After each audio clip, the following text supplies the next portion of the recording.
Good morning બાળકો, નમસ્તે. પ્રકરણ 6 રાષ્ટ્રીય નેતાઓ અને તેમના સૂત્રો. વિવિધ રાષ્ટ્રીય નેતાઓની નામ આપણે સાથે સમજૂતી લઈશું અને તેમના સૂત્રોની બી સમજૂતી લઈશું. ચલો બધાનું ધ્યાન અહીંયા. નેતાજી સુભાષચંદ્ર બોઝ, તમને ખબર જ હશે, એ આપણા ભારતના આઝાદીના પ્રમુખ લડવૈયા હતા. તેમને આઝાદ હિન્દ ફૌજની રચના કરી હતી. તેમનું સૂત્ર છે જય હિન્દ અને ચલો દિલ્હી, તુમ મુझे खून दो मैं तुम्हें आज़ादी दूंगा, એ એમનું સૂત્ર હતું. ત્યારબાદ મોહનદાસ કરમચંદ ગાંધી એટલે કે મહાત્મા ગાંધી, એ આપણા ભારતના રાષ્ટ્રપિતા હતા. ભારતને આઝાદી અપાવવાનો મુખ્ય ફાળો હતો મહાત્મા ગાંધીજીનો. તેમનું સૂત્ર હતું સત્ય એ જ ઈશ્વર છે, કરેંગે યા મરેંગે, અંગ્રેજો હિંદ છોડ દો. ત્યારબાદ પંડિત જવાહરલાલ નહેરુ સ્વતંત્ર ભારતના પ્રથમ વડાપ્રધાન હતા. તેઓ ઈસવીસન 1947થી 1964 સુધી ભારતના વડાપ્રધાન હતા. તેમનું સૂત્ર છે આરામ હરામ હરામ, આરામ હરામ હે. ત્યારબાદ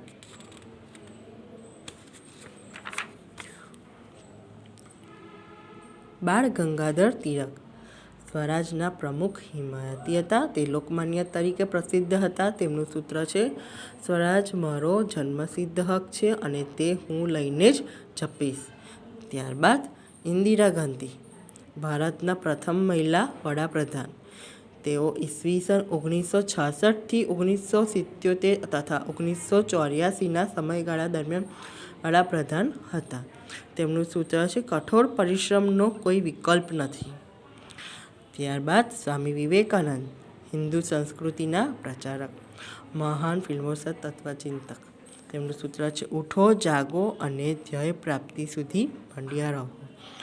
ત્યારબાદ લાલ બહાદુર શાસ્ત્રી ભારતના વડાપ્રધાન હતા.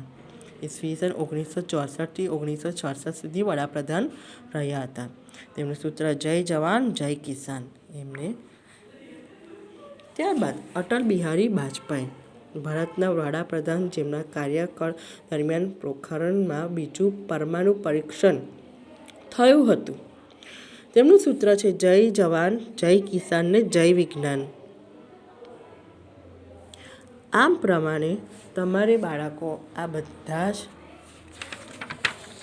નેતાઓનું નામ સંગાથે તેમના સૂત્રો પાઠનું વાંચન કરવાનું છે. Bye bye.